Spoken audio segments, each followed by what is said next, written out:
بسم اللہ الرحمن الرحیم، اللہ کے نام سے جو رحمان و رحیم ہے۔ اقم الصلاة لدلوک الشمس الى غسق اللیل وقرآن الفجر ان قرآن الفجر کان مشہودا۔ نماز قائم کرو زوال آفتاب سے لے کر رات کے اندھیرے تک، اور فجر کے قرآن کا بھی التزام کرو کیونکہ قرآن فجر مشہود ہوتا ہے۔ نماز قائم کرو۔ مشکلات و مصائب کے اس طوفان کا ذکر کرنے کے بعد فوراً ہی نماز قائم کرنے کا حکم دے کر اللہ تعالیٰ نے یہ لطیف اشارہ فرمایا ہے کہ وہ ثابت قدمی جو ان حالات میں ایک مومن کو درکار ہے اقامت صلاۃ سے حاصل ہوتی ہے۔ زوال آفتاب۔ زوال آفتاب ہم نے دلوک الشمس کا ترجمہ کیا ہے، اگرچہ بعض صحابہ و تابعین نے دلوک سے مراد غروب بھی لیا ہے، لیکن اکثریت کی رائے یہی ہے کہ اس سے مراد آفتاب کا نصف النہار سے ڈھل جانا ہے۔ حضرت عمر رضی اللہ تعالیٰ عنہ، ابن عمر،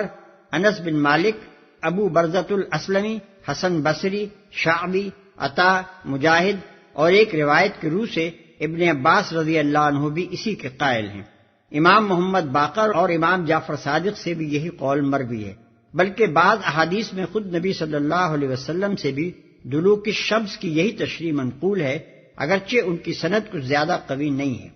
رات کے اندھیرے تک۔ غسق اللیل بعض کے نزدیک رات کا پوری طرح تاریک ہو جانا ہے، اور بعض اس سے نصف شب مراد لیتے ہیں۔ اگر پہلا قول تسلیم کیا جائے تو اس سے عشاء کا اول وقت مراد ہوگا، اور اگر دوسرا قول صحیح مانا جائے تو پھر یہ اشارہ عشاء کے آخر وقت کی طرف ہے۔ التزام کرو۔ فجر کے لغوی معنی ہے پاؤ پھٹنا، یعنی وہ وقت جب اول ستیدہ صبح رات کی تاریکی کو پھاڑ کر نمودار ہوتا ہے۔ فجر کے قرآن سے مراد فجر کی نماز ہے۔ قرآن مجید میں نماز کے لیے کہیں تو صلاۃ کا لفظ استعمال ہوا ہے، اور کہیں اس کے مختلف اجزاء میں سے کسی جز کا نام لے کر پوری نماز مراد لی گئی ہے، مثلا تسبیح، حمد، ذکر، قیام، رکوع، سجود وغیرہ۔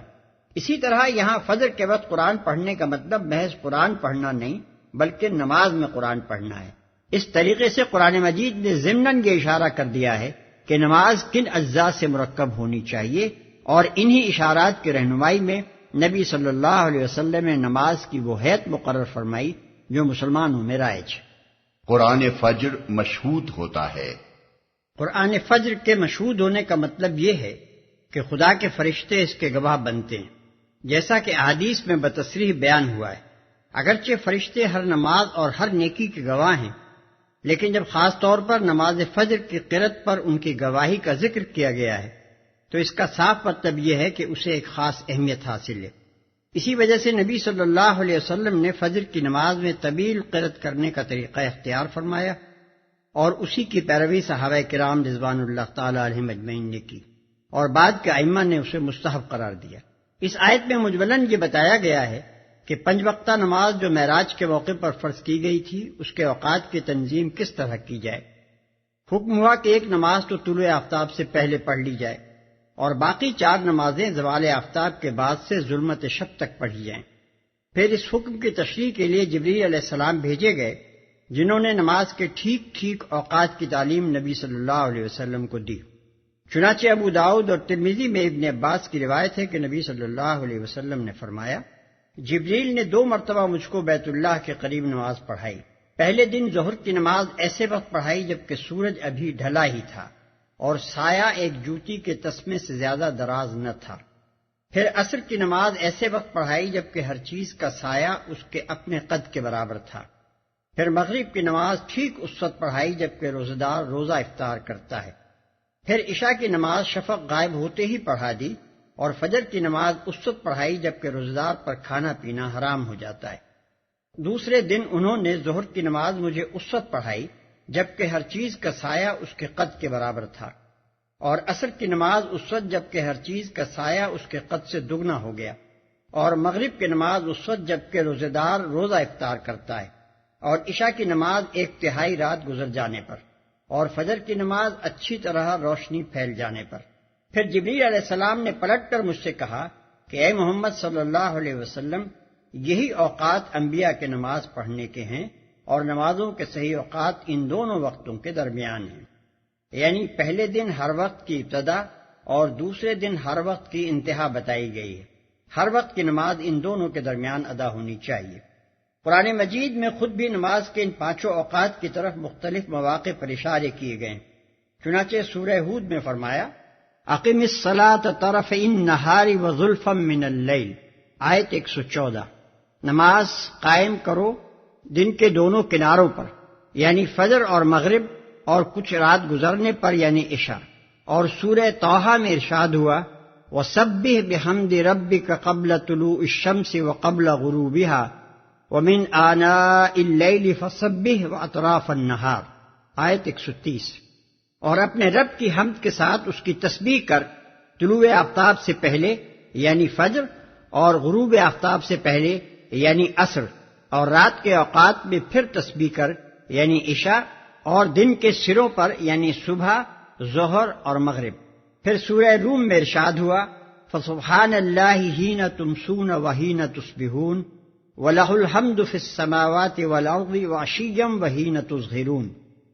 آیات 17-18۔ پس اللہ کی تسبیح کرو جب کہ تم شام کرتے ہو یعنی مغرب،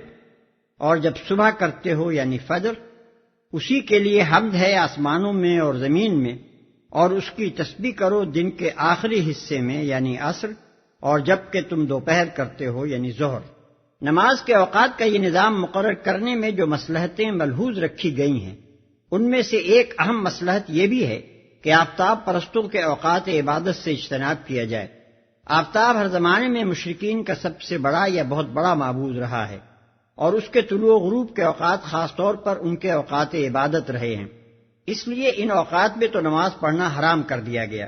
اس کے علاوہ آفتاب کی پرستش زیادہ تر اس کے عروج کے اوقات میں کی جاتی رہی ہے، لہذا اسلام میں حکم دیا گیا کہ تم دن کی نمازیں زوال آفتاب کے بعد پڑھنی شروع کرو، اور صبح کی نماز طلوع آفتاب سے پہلے پڑھ لیا کرو۔ اس مصلحت کو نبی صلی اللہ علیہ وسلم نے خود متعدد احادیث میں بیان فرمایا۔ چنانچہ ایک حدیث میں حضرت عمر بن عبثہ روایت کرتے ہیں کہ میں نے نبی صلی اللہ علیہ وسلم سے نماز کے اوقات دریافت کیے تو آپ نے فرمایا صبح کی نماز پڑھو اور جب سورج نکلنے لگے تو نماز سے رک جاؤ یہاں تک کہ سورج بلند ہو جائے، کیونکہ سورج جب نکلتا ہے تو شیطان کے سینگوں کے درمیان نکلتا ہے اور اس وقت کفار اس کو سجدہ کرتے ہیں۔ پھر آپ نے عصر کی نماز کا ذکر کرنے کے بعد فرمایا پھر نماز سے رک جاؤ یہاں تک کہ سورج غروب ہو جائے، کیونکہ سورج شیطان کے سینگوں کے درمیان غروب ہوتا ہے اور اس وقت کفار اس کو سجدہ کرتے ہیں۔ اس حدیث میں سورج کا شیطان کے سینگوں کے درمیان طلوع اور غروب ہونا ایک استعارہ ہے، یہ تصور دلانے کے لیے کہ شیطان اس کے نکلنے اور ڈوبنے کے اوقات کو لوگوں کے لیے ایک فتنہ عظیم بنا دیتا ہے۔ گویا جب لوگ اس کو نکلتے اور ڈوبتے دیکھ کر سجدہ ریز ہوتے ہیں تو ایسا محسوس ہوتا ہے کہ شیطان اسے اپنے سر پر لیے ہوئے آیا ہے اور سر ہی پر لیے جا رہا ہے۔ اس استعارے کی گرہ حضور صلی اللہ علیہ وسلم نے خود اپنے اس فقرے میں کھول دی ہے کہ اس وقت کفار اس کو سجدہ کرتے ہیں۔ وَمِنَ اللَّيْلِ فَتَهَجَّدْ بِهِ نَافِلَةً لَكَ عَسَىٰ أَن يَبْعَثَكَ رَبُّكَ مَقَامًا مَحْمُودًا، اور رات کو تہجد پڑھو، یہ تمہارے لیے نفل ہے، بعید نہیں کہ تمہارا رب تمہیں مقام محمود پر فائز کرتے۔ اور رات کو تہجد پڑھو، تہجد کے معنی ہے نیند توڑ کر اٹھنے کے،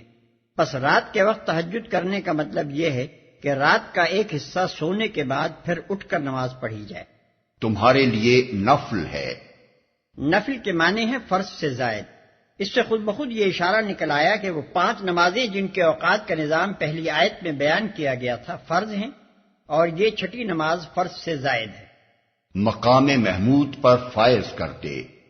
یعنی دنیا اور آخرت میں تم کو ایسے مرتبے پر پہنچا دے جہاں تم محمود خلائق ہو کر رہو، ہر طرف سے تم پر مدح و ستائش کی بارش ہو اور تمہاری ہستی ایک قابل تعریف ہستی بن کر رہے۔ آج تمہارے مخالفین تمہاری تواضع گالیوں اور ملامتوں سے کر رہے ہیں، اور ملک بھر میں تم کو بدنام کرنے کے لیے انہوں نے جھوٹے الزامات کا ایک طوفان برپا کر رکھا ہے، مگر وہ وقت دور نہیں ہے جبکہ دنیا تمہاری تعریفوں سے گونج اٹھے گی اور آخرت میں بھی تم ساری خلق کے ممدوح ہو کر رہو گے۔ قیامت کے روز نبی صلی اللہ علیہ وسلم کا مقام شفاعت پر کھڑا ہونا بھی اسی مرتبہ محمودیت کا ایک حصہ ہے۔ وَقُلْ رَبِّ أَدْخِلْنِي مُدْخَلَ صِدْقٍ وَأَخْرِجْنِي مُخْرَجَ صِدْقٍ وَاجْعَلْ لِي مِن لَّدُنكَ سُلْطَانًا نَّصِيرًا۔ اور دعا کرو کہ پروردگار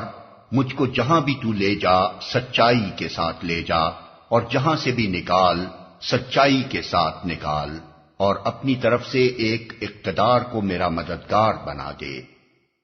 سچائی کے ساتھ نکال۔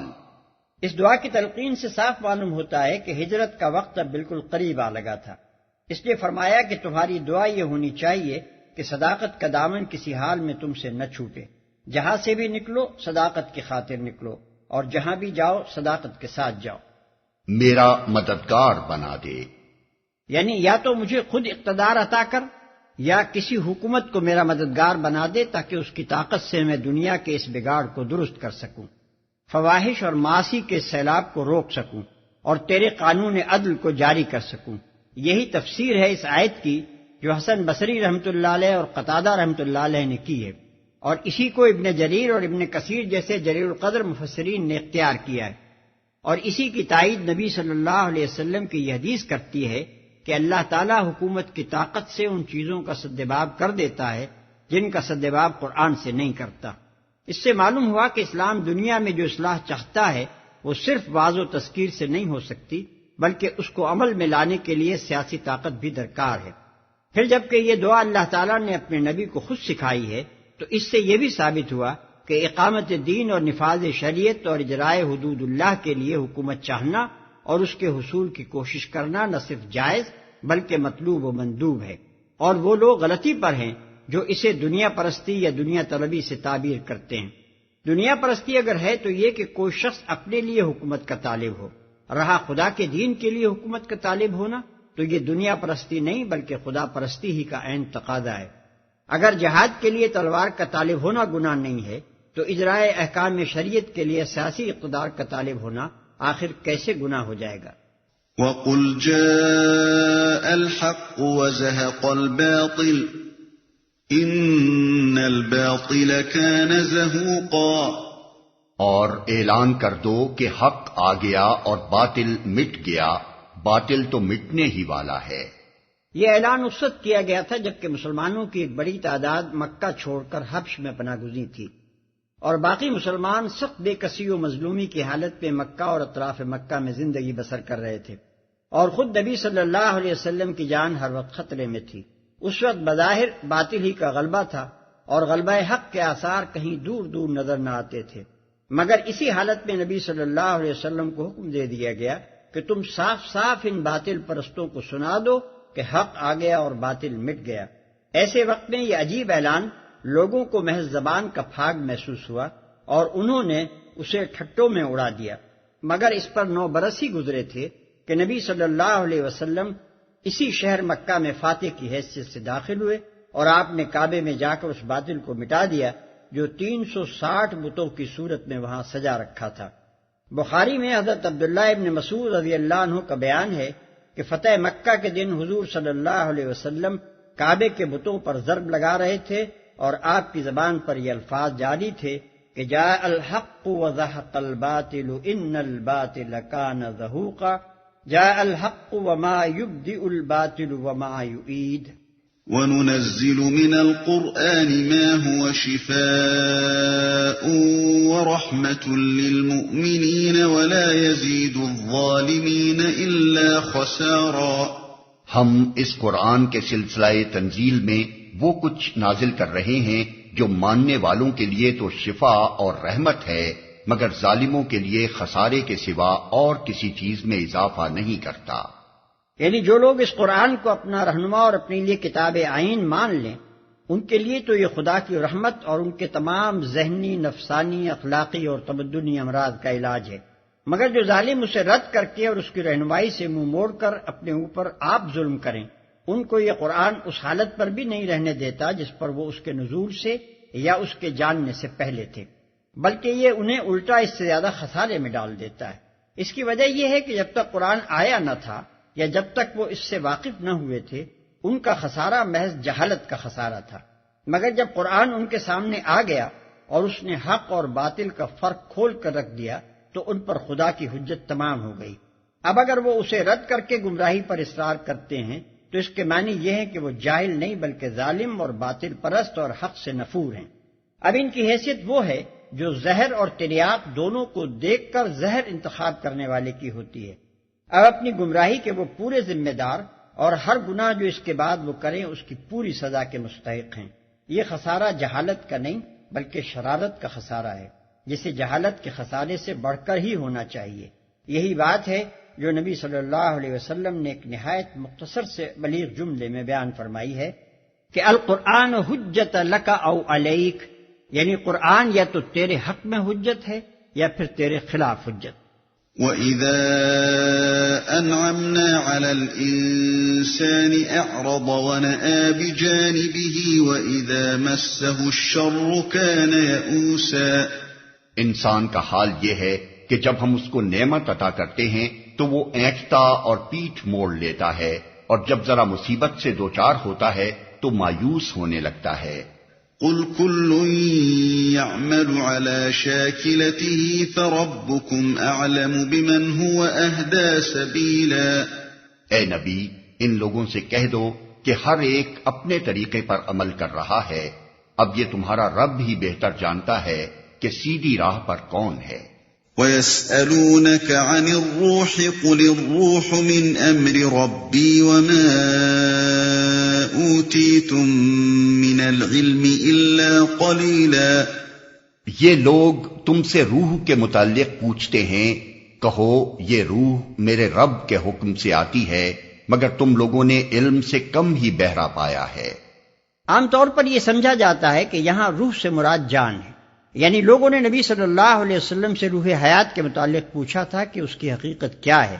اور اس کا جواب یہ دیا گیا کہ وہ اللہ کے حکم سے آتی ہے، لیکن ہمیں یہ معنی تسلیم کرنے میں سخت تامل ہے، اس لیے کہ یہ معنی صرف اس صورت میں لیے جا سکتے ہیں جبکہ سیاق و سباق کو نظر انداز کر دیا جائے اور سلسلہ کلام سے بالکل الگ کر کے اس آیت کو ایک منفرد جملے کی حیثیت سے لیا جائے، ورنہ اگر سلسلہ کلام میں رکھ کر دیکھا جائے تو روح کو جان کے معنی میں لینے سے عبارت میں سخت بے ربطی محسوس ہوتی ہے، اور اس امر کی کوئی معقول وجہ سمجھ میں نہیں آتی کہ جہاں پہلے 3 آیتوں میں قرآن کے نسخہ شفا ہونے اور منکرین قرآن کے ظالم اور کافر نعمت ہونے کا ذکر کیا گیا ہے، اور جہاں بعد کی آیتوں میں پھر قرآن کے کلام الہی ہونے پر استدلال کیا گیا ہے، وہاں آخر کس مناسبت سے یہ مضمون آ گیا کہ جانداروں میں جان خدا کے حکم سے آتی ہے؟ ربط عبارت کو نگاہ میں رکھ کر دیکھا جائے تو صاف محسوس ہوتا ہے کہ یہاں روح سے مراد وحی یا وحی لانے والا فرشتہ ہی ہو سکتا ہے۔ مشرکین کا سوال دراصل یہ تھا کہ یہ قرآن تم کہاں سے لاتے ہو؟ اس پر اللہ تعالیٰ فرماتا ہے، اے محمد صلی اللہ علیہ وسلم، تم سے یہ لوگ روح یعنی ماخذ قرآن یا ذریعہ حصول قرآن کے بارے میں دریافت کرتے ہیں، انہیں بتا دو کہ یہ روح میرے رب کے حکم سے آتی ہے، مگر تم لوگوں نے علم سے اتنا کم بہرا پایا ہے کہ تم انسانی ساخت کے کلام اور وحی ربانی کے ذریعے سے نازل ہونے والے کلام کا فرق نہیں سمجھتے، اور اس کلام پر یہ شبہ کرتے ہو کہ اسے کوئی انسان گھڑ رہا ہے۔ یہ تفسیر نہ صرف اس لحاظ سے قابل ترجیح ہے کہ تقریر ما سبق اور تقریر ما بعد کے ساتھ آیت کا ربط اسی تفسیر کا متقاضی ہے، بلکہ خود قرآن مجید میں بھی دوسرے مقامات پر یہ مضمون قریب قریب انہی الفاظ میں بیان کیا گیا ہے۔ چنانچہ سورہ مومن میں ارشاد ہوا ہے، یلقی الروح من امرہ علی من یشاء من عبادہ لینذر یوم الطلاق، آیت 15۔ وہ اپنے حکم سے اپنے جس بندے پر چاہتا ہے روح نازل کرتا ہے تاکہ وہ لوگوں کے اکٹھے ہونے کے دن سے آگاہ کرے۔ اور سورہ شورى میں فرمایا، وَكَذَلِكَ أَوْحَيْنَا إِلَيْكَ رُوحًا مِّنْ أَمْرِنَا مَا كُنْتَ تَدْرِي مَا الْكِتَابُ وَلَا الْإِيمَانُ، آیت 52۔ یعنی اور اسی طرح ہم نے تیری طرف ایک روح اپنے حکم سے بھیجی، تو نہ جانتا تھا کہ کتاب کیا ہوتی ہے اور ایمان کیا ہے۔ سلف میں سے ابن عباس، قتادہ اور حسن بصری رحمہم اللہ نے بھی یہی تفسیر اختیار کی ہے۔ ابن جریر نے اس قول کو قتادہ کے حوالے سے ابن عباس رضی اللہ عنہ کی طرف منسوب کیا ہے، مگر یہ عجیب بات لکھی ہے کہ ابن عباس اس خیال کو چھپا کر بیان کرتے تھے، اور صاحب روح المعانی حسن اور قتادہ کا یہ قول نقل کرتے ہیں کہ روح سے مراد جبرائیل ہیں، اور سوال دراصل یہ تھا کہ وہ کیسے نازل ہوتے ہیں اور کس طرح نبی صلی اللہ علیہ وسلم کے قلب پر وحی کا القاء ہوتا ہے۔ وَلَئِن شِئْنَا لَنَذْهَبَنَّ بِالَّذِي أَوْحَيْنَا إِلَيْكَ ثُمَّ لَا تَجِدُ لَكَ بِهِ عَلَيْنَا وَكِيلًا إِلَّا رَحْمَةً مِّن رَّبِّكَ إِنَّ فَضْلَهُ كَانَ عَلَيْكَ كَبِيرًا۔ اور اے محمد، ہم چاہیں تو وہ سب کچھ تم سے چھین لیں جو ہم نے وحی کے ذریعے سے تم کو عطا کیا ہے، پھر تم ہمارے مقابلے میں کوئی حمایتی نہ پاؤ گے جو اسے واپس دلا سکے۔ یہ تو جو کچھ تمہیں ملا ہے تمہارے رب کی رحمت سے ملا ہے، حقیقت یہ ہے کہ اس کا فضل تم پر بہت بڑا ہے۔ خطاب بظاہر نبی صلی اللہ علیہ وسلم سے ہے، مگر مقصود دراصل کفار کو سنانا ہے جو قرآن کو نبی صلی اللہ علیہ وسلم کا اپنا گھڑا ہوا یا کسی انسان کا در پردہ سکھایا ہوا کلام کہتے تھے۔ ان سے کہا جا رہا ہے کہ یہ کلام پیغمبر نے نہیں گھڑا بلکہ ہم نے عطا کیا ہے، اور اگر ہم اسے چھین لیں تو نہ پیغمبر کی یہ طاقت ہے کہ وہ ایسا کلام تصنیف کر کے لا سکے، اور نہ کوئی دوسری طاقت ایسی ہے جو اس کو ایسی معجزانہ کتاب پیش کرنے کے قابل بنا سکے۔ قُل لَّئِنِ اجْتَمَعَتِ الْإِنسُ وَالْجِنُّ عَلَىٰ أَن يَأْتُوا بِمِثْلِ هَٰذَا الْقُرْآنِ لَا يَأْتُونَ بِمِثْلِهِ وَلَوْ كَانَ بَعْضُهُمْ لِبَعْضٍ ظَهِيرًا۔ کہہ دو کہ اگر انسان اور جن سب کے سب مل کر اس قرآن جیسی کوئی چیز لانے کی کوشش کریں تو نہ لا سکیں گے، چاہے وہ سب ایک دوسرے کے مددگار ہی کیوں نہ ہوں۔ یہ چیلنج اس سے پہلے قرآن مجید میں 3 مقامات پر گزر چکا ہے، سورہ بقرہ آیات 23-24، سورہ یونس آیت 38 اور سورہ ہود آیت 13۔ آگے سورہ طور آیات 33-34 میں بھی یہی مضمون آ رہا ہے۔ ان سب مقامات پر یہ بات کفار کے اس الزام کے جواب میں ارشاد ہوئی ہے کہ محمد صلی اللہ علیہ وسلم نے خود یہ قرآن تصنیف کر لیا ہے اور خواہ مخواہ وہ اسے خدا کا کلام بنا کر پیش کر رہے ہیں۔ مزید برآں سورہ یونس آیت 16 میں اسی الزام کی تردید کرتے ہوئے یہ بھی فرمایا گیا کہ قُلْ لَوْ شَاءَ اللَّهُ مَا تَلَوْتُهُ عَلَيْكُمْ وَلَا أَدْرَاكُمْ بِهِ فَقَدْ لَبِثْتُ فِيكُمْ أُمُرًا مِّن قَبْلِهِ أَفَلَا تَعْقِلُونَ۔ یعنی اے محمد ان سے کہو کہ اگر اللہ نے یہ نہ چاہا ہوتا کہ میں یہ قرآن تمہیں سناؤں تو میں ہرگز نہ سنا سکتا تھا، بلکہ اللہ تمہیں اس کی خبر تک نہ دیتا۔ آخر میں تمہارے درمیان ایک عمر گزار چکا ہوں، کیا تم اتنا بھی نہیں سمجھتے؟ ان آیات میں قرآن کے کلام الہی ہونے پر جو استدلال کیا گیا ہے وہ دراصل 3 دلیلوں سے مرکب ہے۔ ایک یہ کہ قرآن اپنی زبان، اسلوب بیان، طرز استدلال، مضامین، مباحث، تعلیمات اور اخبار غیب کے لحاظ سے ایک معجزہ ہے جس کی نظیر لانا انسانی قدرت سے باہر ہے۔ تم کہتے ہو کہ اسے ایک انسان نے تصنیف کیا ہے، مگر ہم کہتے ہیں کہ تمام دنیا کے انسان مل کر بھی اس شان کی کتاب تصنیف نہیں کر سکتے، بلکہ اگر وہ جن جنہیں مشرکین نے اپنا معبود بنا رکھا ہے اور جن کی معبودیت پر یہ کتاب علانیہ ضرب لگا رہی ہے منکرین قرآن کی مدد پر اکٹھے ہو جائیں تو وہ بھی ان کو اس قابل نہیں بنا سکتے کہ قرآن کے پائے کی کتاب تصنیف کر کے اس چیلنج کو رد کر سکیں۔ دوسرے یہ کہ محمد صلی اللہ علیہ وسلم کہیں باہر سے یکایک تمہارے درمیان نمودار نہیں ہو گئے، بلکہ اس قرآن کے نزول سے پہلے بھی 40 سال تمہارے درمیان رہ چکے ہیں۔ کیا دعوی نبوت سے ایک دن پہلے بھی کبھی تم نے ان کی زبان سے اس طرز کا کلام اور ان مسائل اور مضامین پر مشتمل کلام سنا تھا؟ اگر نہیں سنا تھا اور یقیناً نہیں سنا تھا تو کیا یہ بات تمہاری سمجھ میں آتی ہے کہ کسی شخص کی زبان، خیالات، معلومات اور طرز فکر و بیان میں یکایک ایسا تغیر واقع ہو سکتا ہے؟ تیسرے یہ کہ محمد صلی اللہ علیہ وسلم تمہیں قرآن سنا کر کہیں غائب نہیں ہو جاتے بلکہ تمہارے درمیان ہی رہتے سہتے ہیں۔ تم ان کی زبان سے قرآن بھی سنتے ہو اور دوسری گفتگویں اور تقریریں بھی سنا کرتے ہو۔ قرآن کے کلام اور محمد صلی اللہ علیہ وسلم کے اپنے کلام میں زبان اور اسلوب کا اتنا نمایاں فرق ہے کہ کسی ایک انسان کے 2 اس قدر مختلف اسٹائل کبھی ہو نہیں سکتے۔ یہ فرق صرف اسی زمانے میں واضح نہیں تھا جبکہ نبی صلی اللہ علیہ وسلم اپنے ملک کے لوگوں میں رہتے سہتے تھے، بلکہ آج بھی حدیث کی کتابوں میں آپ کے سینکڑوں اقوال اور خطبے موجود ہیں۔ ان کی زبان اور اسلوب قرآن کی زبان اور اسلوب سے اس قدر مختلف ہیں کہ زبان و ادب کا کوئی رمز آشنا نقاد یہ کہنے کی جرت نہیں کر سکتا کہ یہ دونوں ایک ہی شخص کے کلام ہو سکتے ہیں۔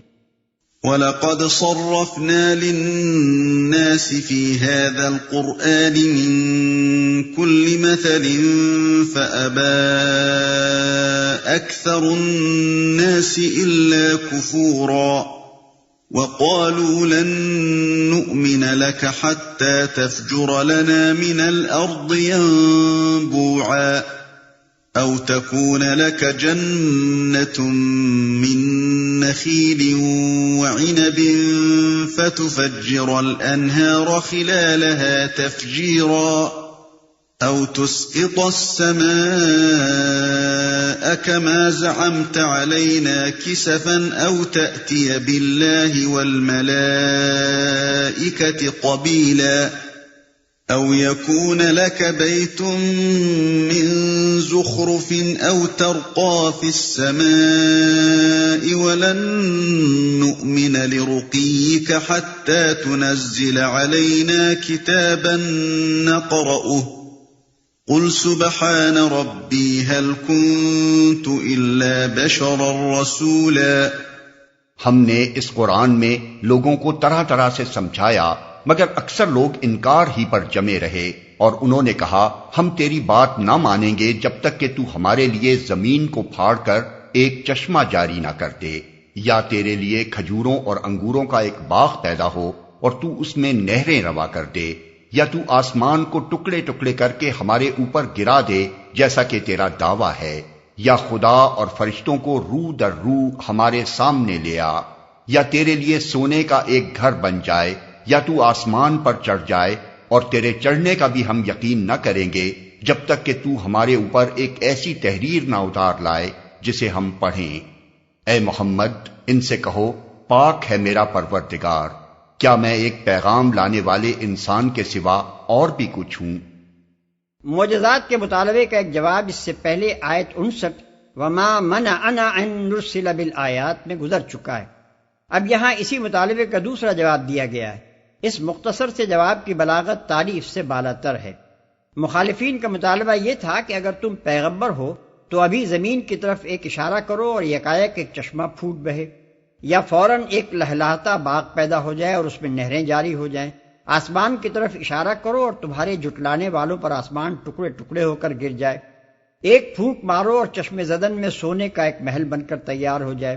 ایک آواز دو اور ہمارے سامنے خدا اور اس کے فرشتے فوراً آ کھڑے ہوں اور وہ شہادت دیں کہ ہم ہی نے محمد صلی اللہ علیہ وسلم کو پیغمبر بنا کر بھیجا ہے۔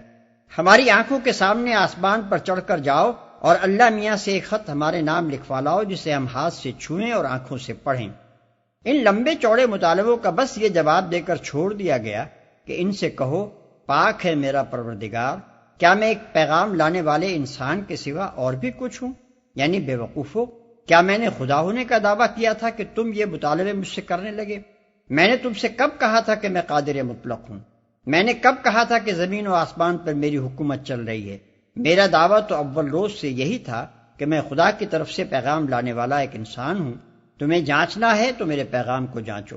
ایمان لانا ہے تو اس پیغام کی صداقت و معقولیت دیکھ کر ایمان لاؤ، انکار کرنا ہے تو اس پیغام میں کوئی نقص نکال کر دکھاؤ، میری صداقت کا اطمینان کرنا ہے تو ایک انسان ہونے کی حیثیت سے میری زندگی کو، میرے اخلاق کو، میرے کام کو دیکھو۔ یہ سب کچھ چھوڑ کر تم مجھ سے یہ کیا مطالبہ کرنے لگے کہ زمین پھاڑو اور آسمان گراؤ؟ آخر پیغمبری کا ان کاموں سے کیا تعلق ہے؟ وَمَا مَنَعَ النَّاسَ أَن يُؤْمِنُوا إِذْ جَاءَهُمُ الْهُدَىٰ إِلَّا أَن قَالُوا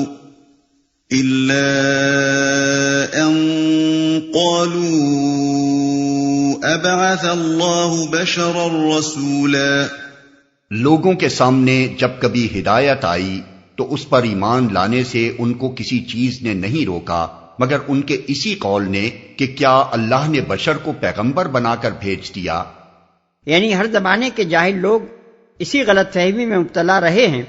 کہ بشر کبھی پیغمبر نہیں ہو سکتا، اسی لیے جب کوئی رسول آیا تو انہوں نے یہ دیکھ کر کہ کھاتا ہے، پیتا ہے، بیوی بچے رکھتا ہے، گوشت پوست کا بنا ہوا ہے، فیصلہ کر دیا کہ پیغمبر نہیں ہے کیونکہ بشر ہے۔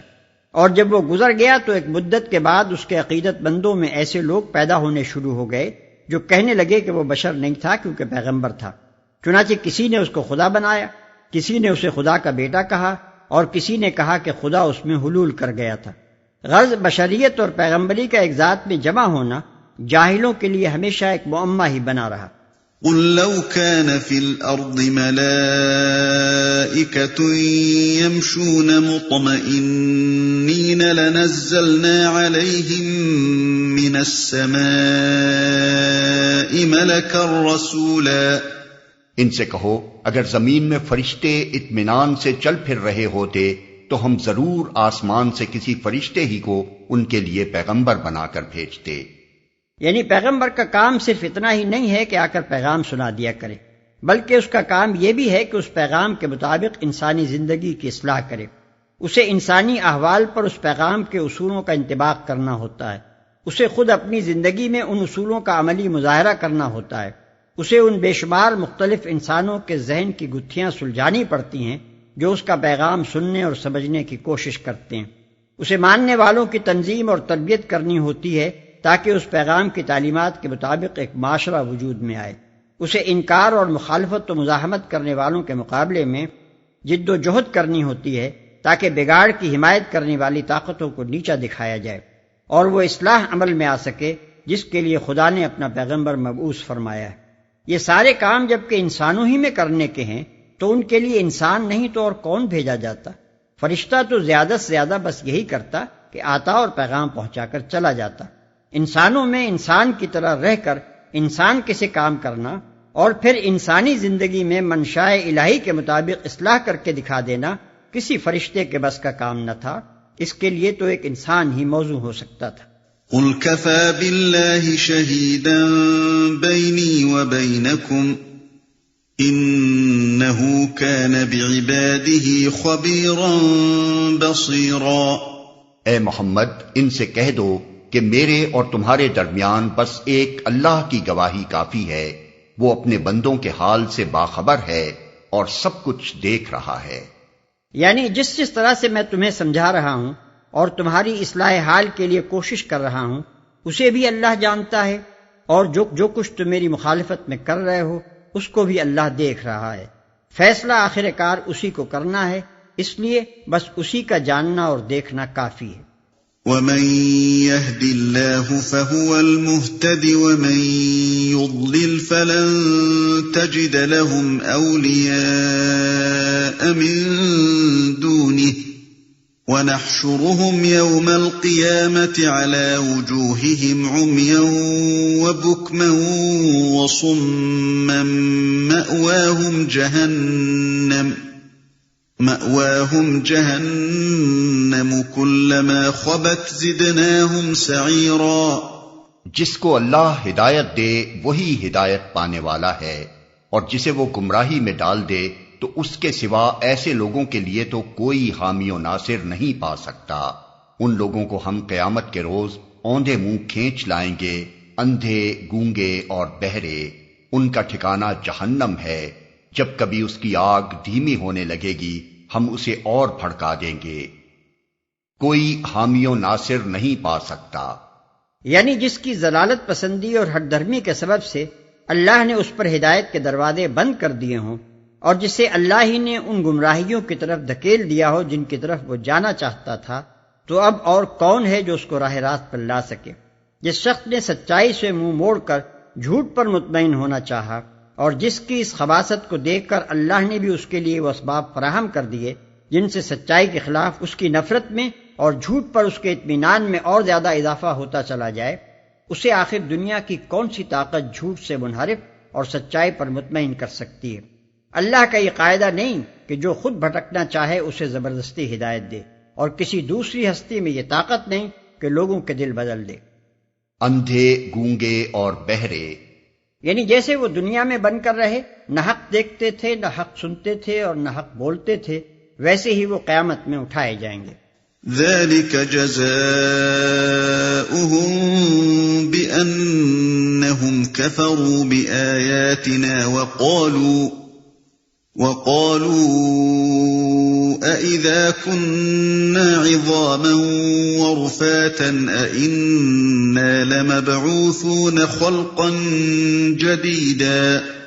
یہ بدلہ ہے ان کی اس حرکت کا کہ انہوں نے ہماری آیات کا انکار کیا اور کہا کہ کیا جب ہم صرف ہڈیاں اور خاک ہو کر رہ جائیں گے تو نئے سرے سے ہم کو پیدا کر کے اٹھا کھڑا کیا جائے گا۔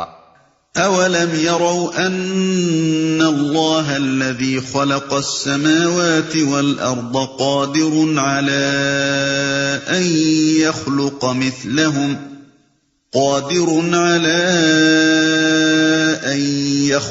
مِثْلَهُمْ وَجَعَلَ لَهُمْ أَجَلًا لَا رَيْبَ فِيهِ فَأَبَى الظَّالِمُونَ إِلَّا كُفُورًا۔ کیا ان کو یہ نہ سوجھا کہ جس خدا نے زمین اور آسمانوں کو پیدا کیا ہے وہ ان جیسوں کو پیدا کرنے کی ضرور قدرت رکھتا ہے، اس نے ان کے حشر کے لیے ایک وقت مقرر کر رکھا ہے جس کا آنا یقینی ہے، مگر ظالموں کو اصرار ہے کہ وہ اس کا انکار ہی کریں گے۔ قُل لَّوْ أَنتُمْ تَمْلِكُونَ خَزَائِنَ رَحْمَةِ رَبِّي إِذًا لَّأَمْسَكْتُمْ خَشْيَةَ الْإِنفَاقِ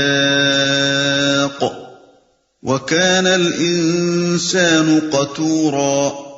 اے محمد ان سے کہو اگر کہیں میرے رب کی رحمت کے خزانے تمہارے قبضے میں ہوتے تو تم خرچ ہو جانے کے اندیشے سے ضرور ان کو روک رکھتے، واقعی انسان بڑا تنگ دل واقع ہوا ہے۔ یہ اشارہ اسی مضمون کی طرف ہے جو اس سے پہلے آیت 55 وَرَبُّكَ أَعْلَمُ بِمَنْ فِي السَّمَاوَاتِ وَالْأَرْضِ میں گزر چکا ہے۔ مشرکین مکہ جن نفسیاتی وجوہ سے نبی صلی اللہ علیہ وسلم کی نبوت کا انکار کرتے تھے، ان میں سے ایک اہم وجہ یہ تھی کہ اس طرح انہیں آپ کا فضل و شرف ماننا پڑتا تھا، اور اپنے کسی معاصر اور ہم چشم کا فضل ماننے کے لیے انسان مشکل ہی سے آمادہ ہوا کرتا ہے۔ اسی پر فرمایا جا رہا ہے کہ جن لوگوں کی بخیلی کا حال یہ ہے کہ کسی کے واقعی مرتبے کا اقرار و اعتراف کرتے ہوئے بھی ان کا دل دکھتا ہے، انہیں اگر کہیں خدا نے اپنے خزانۂ رحمت کی کنجیاں حوالے کر دی ہوتی تو وہ کسی کو پھوٹی کوڑی بھی نہ دیتے۔ وَلَقَدْ آتَيْنَا مُوسَىٰ 9 آيَاتٍ بَيِّنَاتٍ فَاسْأَلْ بَنِي إِسْرَائِيلَ إِذْ جَاءَهُمْ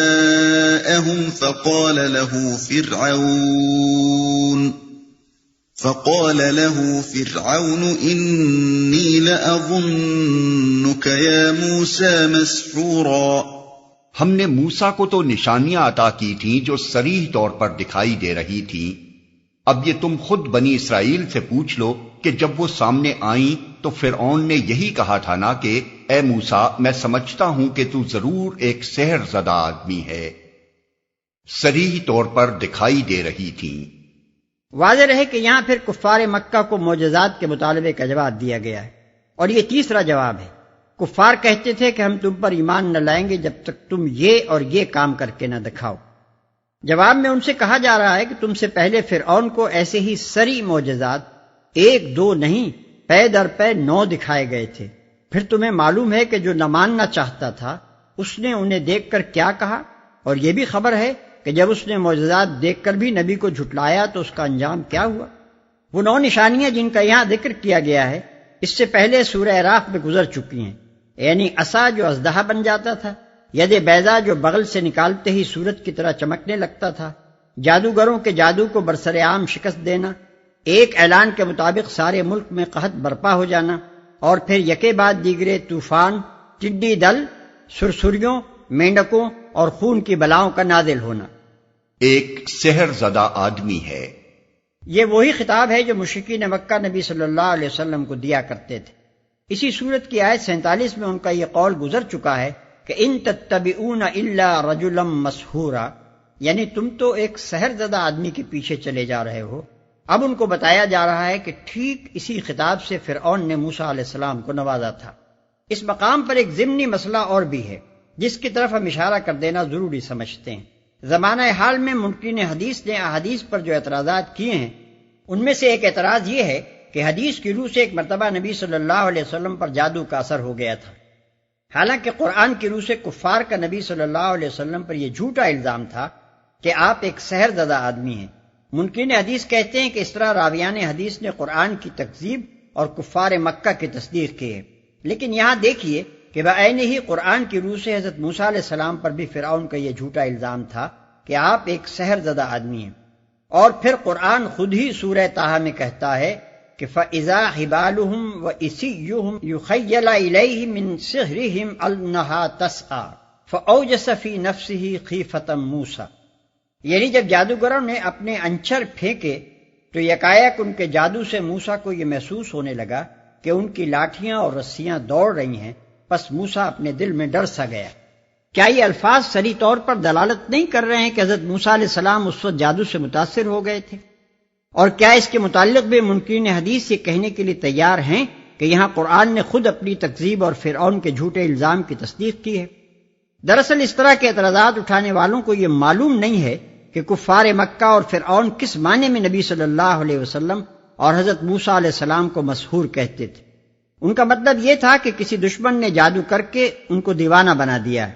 اور اسی دیوانگی کے زیر اثر یہ نبوت کا دعویٰ کرتے اور ایک نرالا پیغام سناتے ہیں۔ قرآن ان کے اسی الزام کو جھوٹا قرار دیتا ہے۔ رہا وقتی طور پر کسی شخص کے جسم یا کسی حاصل جسم کا جادو سے متاثر ہو جانا، تو یہ بالکل ایسا ہی ہے جیسے کسی شخص کو پتھر مارنے سے چوٹ لگ جائے۔ اس چیز کا نہ کفار نے الزام لگایا تھا، نہ قرآن نے اس کی تردید کی، اور نہ اس طرح کہ کسی وقتی تاثر سے نبی کے منصب پر کوئی حرف آتا ہے۔ نبی پر اگر زہر کا اثر ہو سکتا تھا، نبی اگر زخمی ہو سکتا تھا، تو اس پر جادو کا اثر بھی ہو سکتا تھا۔ اس سے منصب نبوت پر حرف آنے کی کیا وجہ ہو سکتی ہے؟ منصب نبوت میں اگر قادح ہو سکتی ہے تو یہ بات کہ نبی کے قوائے عقلی و ذہنی جادو سے مغلوب ہو جائیں، حتیٰ کہ اس کا کام اور کلام سب جادو ہی کے زیر اثر ہونے لگے۔ مخالفین حق حضرت موسیٰ علیہ السلام اور نبی صلی اللہ علیہ وسلم پر یہی الزام لگاتے تھے، اور اسی کی تردید قرآن نے کی ہے۔ قال لقد علمت ما أنزل هؤلاء إلا رب السماوات والأرض بصائر وإني لأظنك يا فرعون مثبورا۔ موسیٰ نے اس کے جواب میں کہا، تو خوب جانتا ہے کہ یہ بصیرت افروز نشانیاں رب السماوات والارض کے سوا کسی نے نازل نہیں کی ہیں، اور میرا خیال یہ ہے کہ اے فرعون تو ضرور ایک شامت زدہ آدمی ہے، کسی نے نازل نہیں کی ہیں۔ یہ بات حضرت موسیٰ علیہ السلام نے اس لیے فرمائی کہ کسی ملک پر قحط آ جانا یا لاکھوں مربع میل زمین پر پھیلے ہوئے علاقے میں مینڈکوں کا ایک بلا کی طرح نکلنا، یا تمام ملک کے غلے کے گوداموں میں گھن لگ جانا، اور ایسے ہی دوسرے عام مصائب کسی جادوگر کے جادو یا کسی انسانی طاقت کے کرتب سے رونما نہیں ہو سکتے۔ پھر جبکہ ہر بلا کے نزول سے پہلے حضرت موسیٰ علیہ السلام فرعون کو نوٹس دے دیتے تھے کہ اگر تو اپنی ہٹ سے باز نہ آیا تو یہ بلا تیری سلطنت پر مسلط کی جائے گی، اور ٹھیک ان کے بیان کے مطابق وہی بلا پوری سلطنت پر نازل ہو جاتی تھی۔ تو اس صورت میں صرف ایک دیوانہ یا ایک سخت ہٹ دھرم آدمی ہی یہ کہہ سکتا تھا کہ ان بلاؤں کا نزول رب السماوات والارض کے سوا کسی اور کی کارستانی کا نتیجہ ہے۔ ایک شامت زدہ آدمی ہے، یعنی میں تو سحر زدہ نہیں ہوں، مگر تو ضرور شامت زدہ ہے۔ تیرا ان خدائی نشانیوں کو پے در پے دیکھنے کے بعد بھی اپنی ہٹ پر قائم رہنا صاف بتا رہا ہے کہ تیری شامت آ گئی ہے۔ فأراد أن يستفزهم من الأرض فأغرقناه ومن معه جميعا وقلنا من بعده لبني إسرائيل اسكنوا الأرض فإذا جاء وعد الآخرة جئنا بكم لفيفا۔ آخر کار فرعون نے ارادہ کیا کہ موسیٰ اور بنی اسرائیل کو زمین سے اکھاڑ پھینکے، مگر ہم نے اس کو اور اس کے ساتھیوں کو اکٹھا غرق کر دیا، اور اس کے بعد بنی اسرائیل سے کہا کہ اب تم زمین میں بسو، پھر جب آخرت کے وعدے کا وقت آن پورا ہوگا تو ہم تم سب کو ایک ساتھ لا حاضر کریں گے، اب تم زمین میں بسو۔ یہ ہے اصل غرض اس قصے کو بیان کرنے کی۔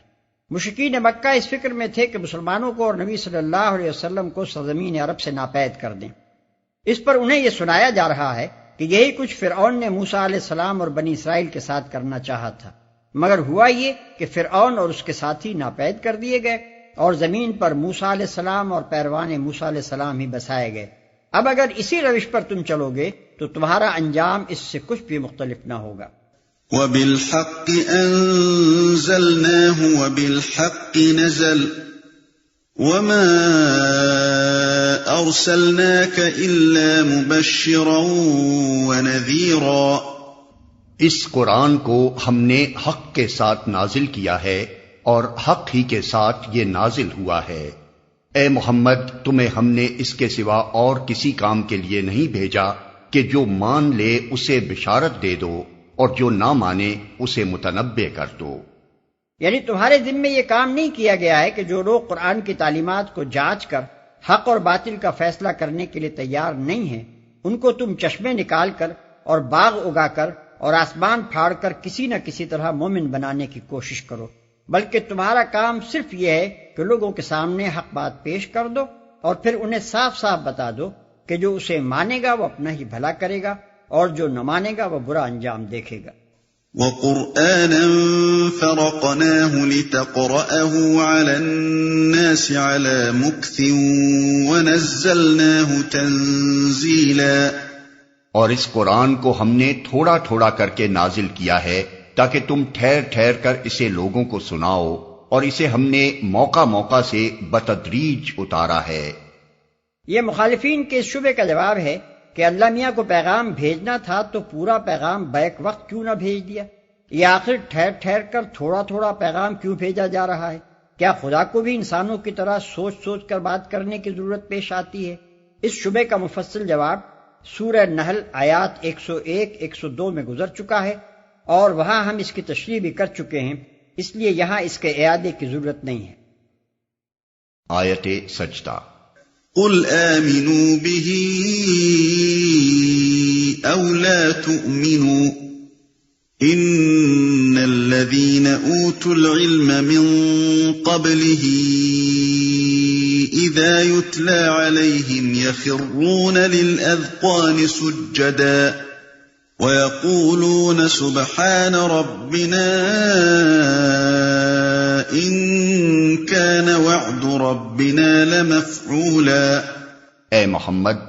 ان لوگوں سے کہہ دو کہ تم اسے مانو یا نہ مانو۔ جن لوگوں کو اس سے پہلے علم دیا گیا ہے انہیں جب یہ سنایا جاتا ہے تو وہ منہ کے بل سجدے میں گر جاتے ہیں اور پکار اٹھتے ہیں، پاک ہے ہمارا رب، اس کا وعدہ تو پورا ہونا ہی تھا، اور وہ منہ کے بل روتے ہوئے گر جاتے ہیں، اور اسے سن کر ان کا خشوع اور بڑھ جاتا ہے۔ اس سے پہلے علم دیا گیا ہے، یعنی وہ اہل کتاب جو آسمانی کتابوں کی تعلیمات سے واقف ہیں اور ان کے انداز کلام کو پہچانتے ہیں۔ وعدہ تو پورا ہونا ہی تھا، یعنی قرآن کو سن کر وہ فوراً سمجھ جاتے ہیں کہ جس نبی کے آنے کا وعدہ پچھلے انبیاء کے صحیفوں میں کیا گیا تھا وہ آ گیا ہے۔ خشوع اور بڑھ جاتا ہے۔ صالحین اہل کتاب کے اس رویے کا ذکر قرآن مجید میں متعدد مقامات پر کیا گیا ہے، مثلا آل عمران آیات 113 تا 115، 199 اور المائدہ آیات 82 اور 85۔ وَيَخِرُّونَ لِلْأَذْقَانِ يَبْكُونَ وَيَزِيدُهُمْ خُشُوعًا قُلِ ادْعُوا اللَّهَ أَوِ ادْعُوا الرَّحْمَنَ أَيًّمَّا تَدْعُوا فَلَهُ الْأَسْمَاءُ الْحُسْنَى وَلَا تَجْهَرْ بِصَلَاتِكَ وَلَا تُخَافِتْ بِهَا وَابْتَغِ بَيْنَ ذَلِكَ سَبِيلًا۔